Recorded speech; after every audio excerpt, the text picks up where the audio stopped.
Can you guys hear me okay? Let me blank this out for a second. In 1979, Lee Iacocca, who was president at the time, a CEO of a company called what? Chrysler. Called Chrysler. 1979, he had a major dilemma. He had to figure out how would he save the Chrysler Corporation. And those of you who might be old enough to remember that back in the 70s, what Lee Iacocca had to do was to establish some alliances and partnerships in order to save Chrysler. So what he did was he went to Washington, D.C. He convinced the U.S. government to loan Chrysler, $1.5 billion to save jobs at Chrysler and to save the corporation. I will submit to you today that we, as small businesses, minority businesses, even large businesses, face the same challenge. That is, how do we save our businesses? How do we grow to the next level? How do we compete globally? And so, in my view, the only way to do that is through alliances and partnerships. It is my opinion, it is my thought that the only way to do that is through alliances and partnerships. And so what we have to do or learn from the Lee Iacocca experience, the Chrysler experience, is the exact same thing. So what I want to talk to you about between now and the time that Lynn and I split for sessions. There'll be a session here and there'll be a session, I think, down the hall. By the way, Lynn was my professor when I was a grad student at Dartmouth, right? And I always tease him because he looks the same way he did 30 years ago, right? I mean, I had hair back then, right? 20 pounds lighter, right? This guy hasn't changed. Amazing, amazing guy. So whatever you hear from me, you can thank him for helping to build that foundation. What I'm going to talk to you about today is what does it take to build an alliance and a partnership, right? In business, but really in life, because if you think about all the great things that have been done in human history, I would challenge you that all of them were able to be done because people learned how to work with each other, right? And how to help each other. I just think that's how it's done. And so this model, this process of alliances and partnerships and building them is really, really critical. But see, everyone will tell you that alliances and partnering is important, but very few will tell you how to do it. Well, I'm a how-to kind of guy. I'm an engineer by degree and background, so I'm going to do how to. And by the way, you all keep eating, please. Don't stop. I know you're being polite. I appreciate that, but go ahead and eat. Because at 1:30 or so, we're going to break for our sessions, okay? So in this book that I wrote called Strategic Partnerships, what I sought to do was study the art of alliances and partnerships, right? It's like, how do you do it? How do you make it happen? So the way I did that was the way that Professor Greenhouse taught me how to do, which is to do research and then do analysis and case studies. And so I went back and I began studying like events in human history. I looked at wars. I looked at Toyota and GM, their partnership. I looked at Hannibal's march to Rome, how he partnered, okay, with the Iberians and the Celts and the Gauls to attack the Roman Empire. I looked at the Tuskegee Airmen and how they were helped to save the forces in World War II, who were the first African-American pilots. I looked at stories in the Bible that talked about, how people got together to do great things.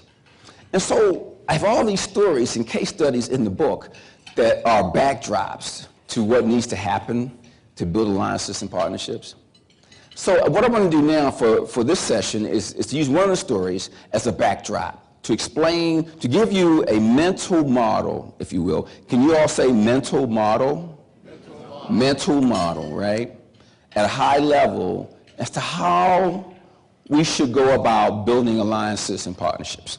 So this mental model I want to use uses a story that I liked and really is in the book, which is the story about a man named Nehemiah. Anyone here know a man named Nehemiah? It's not a common name today, but it was common many years ago, right? Nehemiah. So what Nehemiah did was he built this wall, right? But it wasn't the fact that he built the wall. It was, to me, how he got the wall built. Talking about alliances and partnerships, this guy, he mastered it to do some great things. So what I want to do now is to use that as a backdrop, right, to give you 5 points, 5 pieces of this mental model, if you will, on alliances and partnerships. Now, in the session that I'm doing after this, we're going to go into a little more detail. This presentation that you saw up on the screen, we're going to go into more detail on the how. But for lunch conversation, I'm going to give you the high-level version, right? The Nehemiah version, all right? So just as a real quick backdrop. So years ago, when mankind would fight wars, what they would do is the conquering force that was successful, they wouldn't just come in and do like they wouldn't come in and obliterate their enemy, right? What they would do is they would take the best and the brightest of their conquered foe, and they would bring them back to their kingdom to serve in their kingdom, right? So this is what happened to Nehemiah. Nehemiah happened to be on the wrong side of history at that time. His people were conquered, right? And Nehemiah was taken back to the king's kingdom to serve the king. And he became what was called back then the king's cupbearer, right? So what's a cupbearer? Well, cupbearer is back in the old days when the king, before he or she was a king, he or queen, before they were given food or drink, the cupbearer had to test the food first. Anybody here test the food today? In here? Right? So they would test the food first, right? And they would test the drink to make sure the king or queen was not poisoned, right? The cupbearer. So Nehemiah was brought back to be the cupbearer. And so Nehemiah grew in that position. I mean, he became like the man, all right, who served the Babylonian king. And so he was serving the king. He grew in power. He grew in prestige. He grew in authority. I mean, he became the man. He was the top man, the top dog on campus, right? But the fact is that he was still a slave. Even though he had, he had a Mercedes chariot that he drove, and maybe he had, a Brooks Brothers robe that he wore, and he had membership to the Babylonian Country Club. The fact of the matter is, Nehemiah was still a slave. See, many of us in our thinking fall into that same mistake. See, we have the surroundings of these things, but in essence, we're not really reaching our potential because we have these mental models that tell us what we can and cannot do, how big we can grow or not grow. And so Nehemiah fell in the situation. But one day Nehemiah gets a wake-up call. And what happens is some of his buddies had gone back to the city to check on the condition of their old neighborhood, right? And they came back to Nehemiah and gave him a report. And the report was not good. It said, Nehemiah, our city, the walls are crumbling, the enemy is running over us, and our people have lost hope. And the story goes that Nehemiah, when he heard this news, Nehemiah says that Nehemiah wept, that he wept. He didn't cry. I'm going to come back to that. It says he wept. I think that was significant, and I'll come back to that. So what I want to share with you now are the 5 things Nehemiah did, right, to build this alliance and partnership, right, to do something about an issue that he saw that was a problem. How many of you see issues in your businesses, all right, and your industries? I know I do. In this country, in the world, all these issues. We've just gone through a major recession. Some would say we're still in it. Some of us here might say we're still in it, all right, still facing the problems there. But Nehemiah had a different perspective. And so what he decided to do was to do something about it. And so what I want to talk to you about is the 5 things that Nehemiah did. The 5 things that Nehemiah did, right? The mental model is a 5-piece mental model that will give you a high-level perspective on alliances and partnerships, all right? First thing he did. The first thing he did was how he responded to the situation that he saw in that case. He had gotten a report that the city was in trouble, the walls were crumbling, the people had lost hope. He was like, he wept. Lesson number 1, mental model. You and I must never lose the ability to weep at conditions that we see and we experience in our businesses and our lives. Now, I was talking to Mr. Ali about Durham and North Carolina and that kind of thing, and I asked him the question, how much of state contracts or business that is led by the state of North Carolina, how much of that goes to women and minority businesses? And does it represent the demographics of the state? I come from the state of Maryland. We have a goal to do 25% minority business. Have we ever met that goal? We have not. We've gotten close, 22%, but never met 25%. How do you and I respond to that? How do you respond when you see a situation where people of color are not graduating from high school in the right numbers? How do you respond to that? Do you say, oh, this is the way it is? Or do you weep about it? See, I would submit to you, the reason why I said he wept versus he cried, because weeping, my friends, is an emotional response. See, crying is a biological response. Anyone can cry. Your glands shed tears, water, and your eyes tear up, and you cry.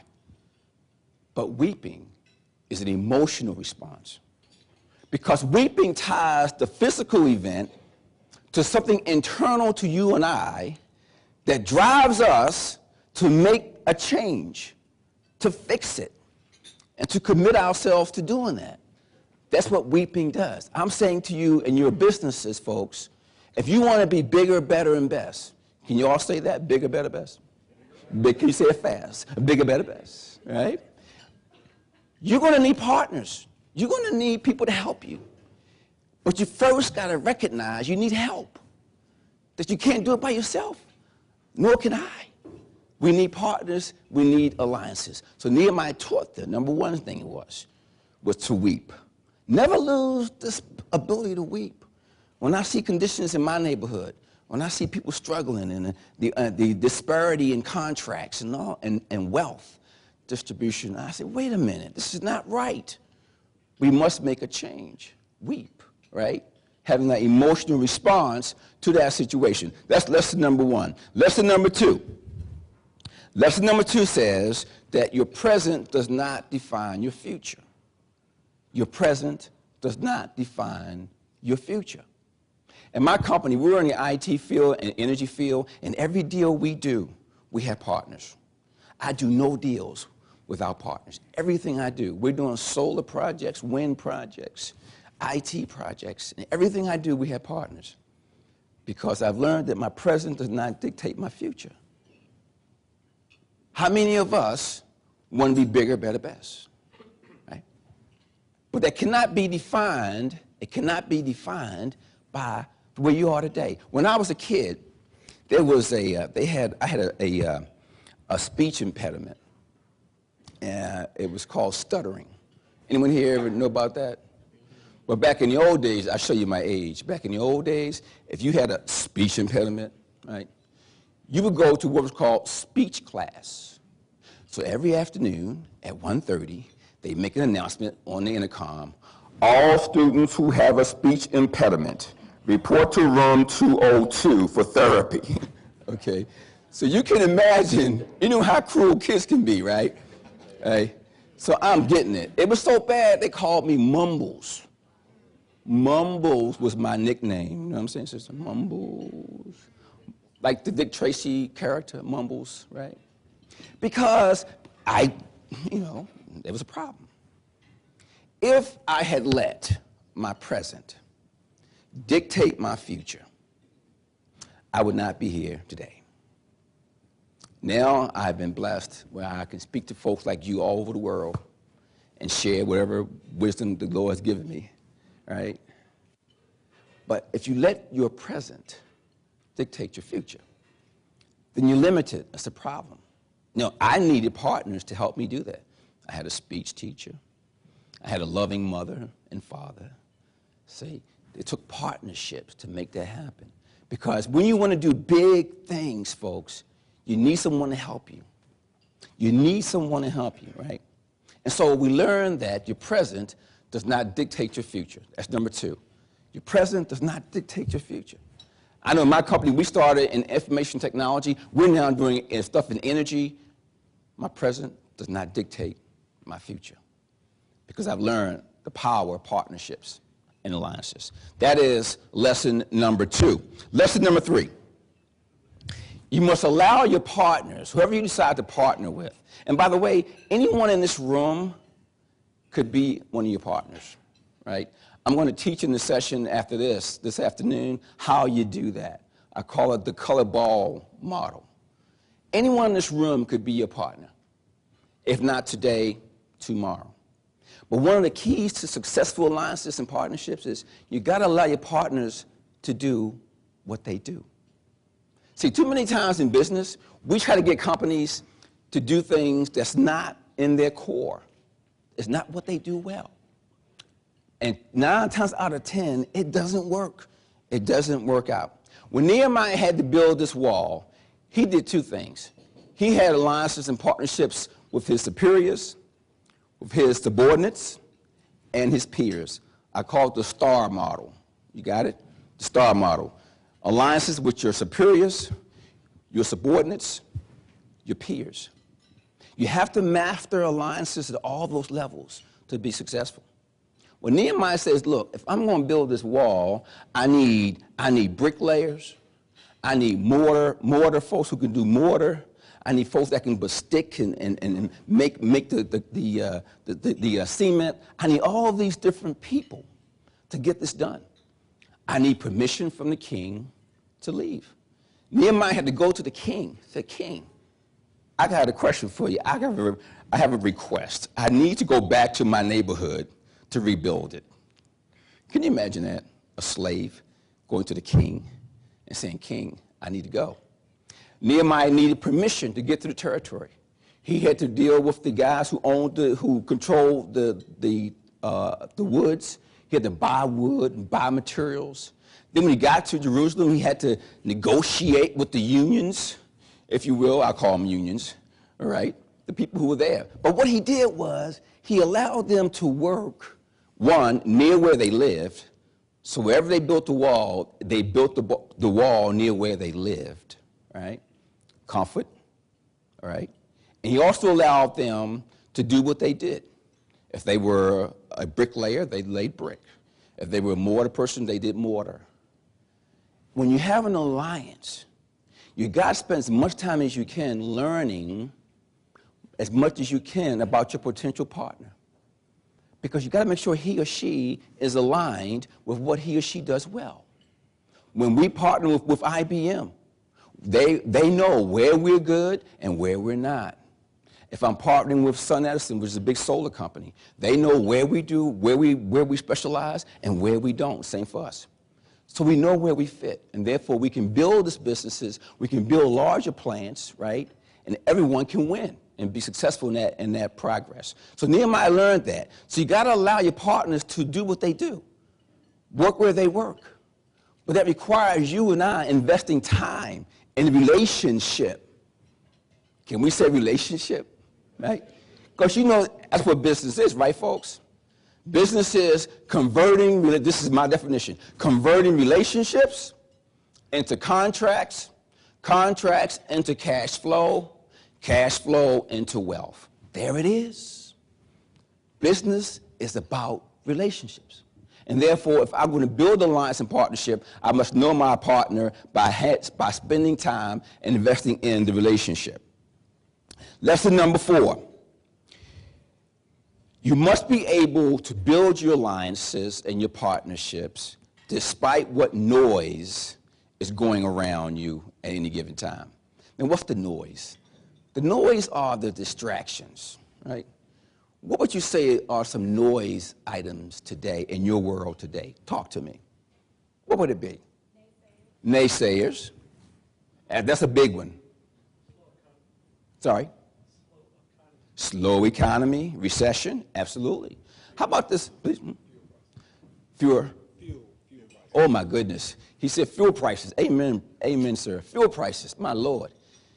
Libya, Japan, nuclear holocaust, my Lord. I mean, you name it, we have it. But one thing Nehemiah taught his team to do was to keep working despite the noise. See, that requires focus, folks. When you get into an alliance, if you are really serious about your business and about growing your business, you gotta be focused, right? And the noise that's around us constantly, swirling. You know, in the mornings when I get up in the morning, guess what? Here's a lesson for you. I do not turn the TV on. Why? Why do you think? It's depressing. Absolutely. Mental model, right? My Lord. If I watch the news every morning, I let me go back to bed. Call it a day. My Lord. Okay? So we have to be able to work, my friends, to work despite the noise, to build despite the noise. Because the noise will always be there. It will always be there. And I've learned from my research that people who are successful have learned to filter out the noise, not even let it bother them, all right? Nehemiah did that, and he taught them.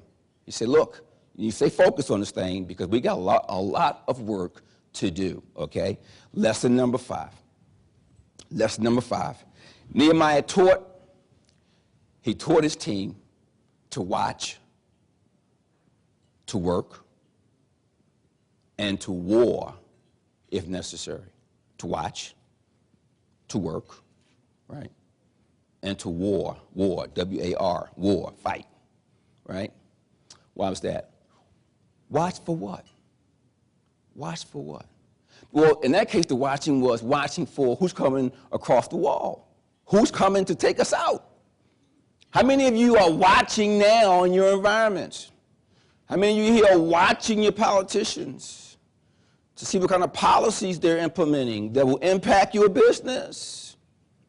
We're in the wind business. Our governor has proposed a major offshore wind farm off Maryland, right? We're in the wind business. I made sure my lobbyists were right there in Annapolis, which is our capital, in Annapolis, shaping this policy. Why? Because I'm watching. Watching, beloved, is not the same thing as looking. Too many of us look. Looking is impassionate. It is very shallow. Watching is deep. Watching is emotional. Watching is conclusion focused. Watch. Watching for your businesses. Watching the environment. Watching these politicians who are making policies that impact your businesses and that impact your communities. Watching. And then he taught them, after watching, to work. Yes. My dad taught me that, son, you want to get somewhere in life? You got to work. You can't watch TV all day, son. You got to work, okay? Work. Beloved, I know for a fact people in this room have no problem working. You're like me. We've worked all our lives. But we got to work smarter in the new economy. We have to work smarter. That's why we're here at this conference, hopefully, to work smarter and to work with each other in a very meaningful way. And then lastly, after watching work, he taught them to war if necessary. That make you all nervous? War, that term, war. Yeah. How many of you here are warriors? I hope all hands go up. Economic warriors, right? Beloved, look, we will not, those who have wealth, this is a human history fact. Those who have wealth are not interested in sharing that wealth with you. It's called competition. They're not. Therefore, you and I must be ready at a moment's notice to fight for what we have. That fight could be a political fight. How many of you vote? Tell me you vote, please. Tell me both hands go up. It could be a political war. It could be an economic war, buying from people who don't support you or your communities. That's war. Every day we have our staff meeting, my company. I tell my staff, look, we're at war because there's somebody out there looking to take our contracts every single day, every day. Therefore, we're at war. So put on your war garments, economically speaking, in economics, right, to fight the war. He taught them to watch, to work, and to war, and be ready to do it at a moment's notice. So when they went to the war, what did they have? In one hand, they had a shovel. In the other hand, they had what? They had a sword. Moment's notice, you flip, either shovel or the sword, either one. But I've got to be ready to use either at a moment's notice. And when to use either one comes down to wisdom. To wisdom. You can't always slay your enemy, okay? Sometimes you must talk to your enemy, okay, and reason with your enemy. That is called wisdom. So, beloved, as we build these alliances, I'm giving you this mental model, right? This 5-step mental model of how to build alliances and partnerships, right? Give them to me. Who paid attention? Give them to me. Number 1 is what? Very good, sir. Number 2 is what? Your present does not define your future. Number 3 is what? Very good, sir. Allow them to do what they do. Number 4? Number 5. Watch, work, war. When necessary. That's right. Whoever said that. And be willing to do either as time and situations will dictate.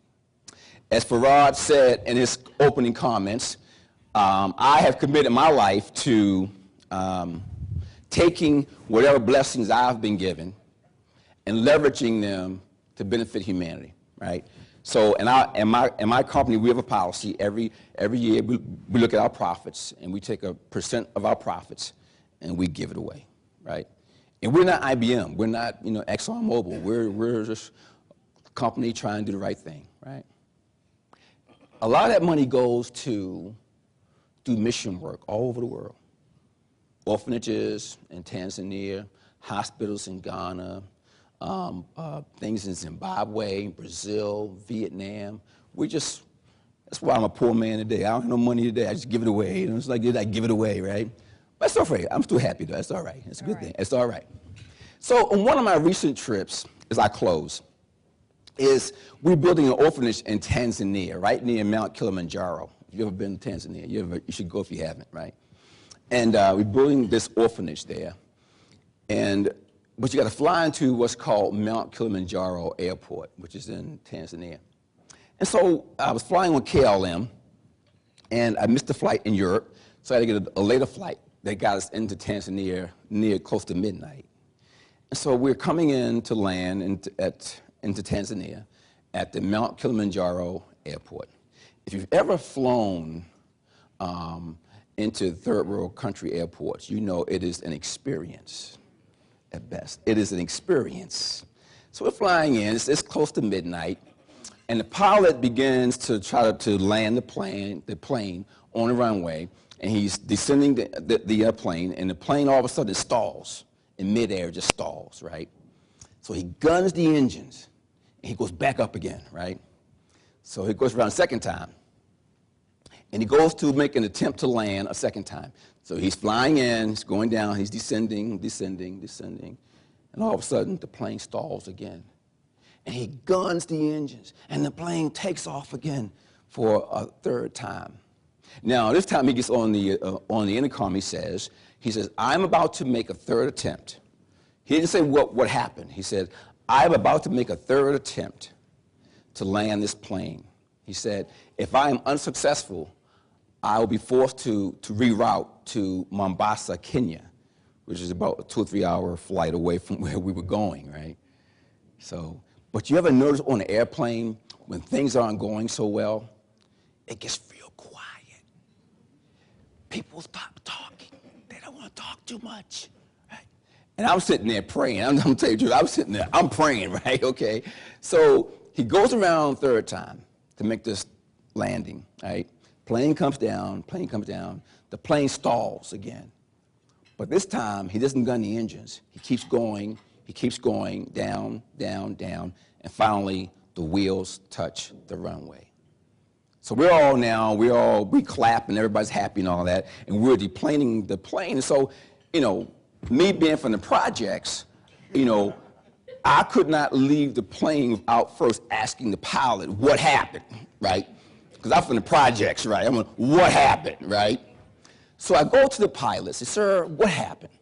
He said, well, it's real simple. He said, when I flew around the first time to land, he said, I could not see the lights on the runway. So he said, okay, I'm trained to try it again. So he come up again, circle the airport, try one more time, or second time. He tries it again. He said, sir, the second time, he said, I could not see the lights on the runway.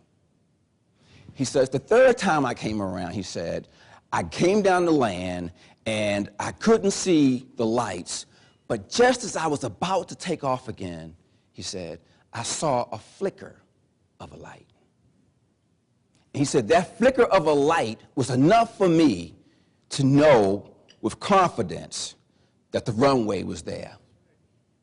And so I was able to land the plane. Beloved, I would say to you this afternoon, that's the same way life is. That's the same way business is. Opportunities in business and life normally do not come at you and I as a big neon light. That's not how it tends to happen. It tends to come at you as a flicker. It's a little flicker of light. And you have to believe in yourself.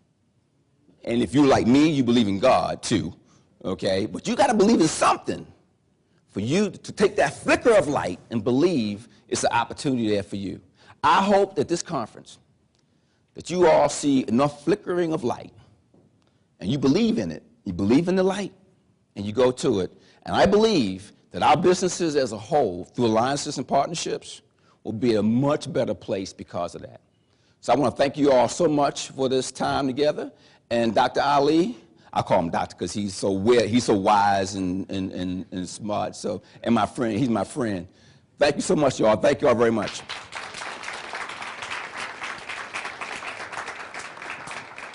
That's my flicker of light.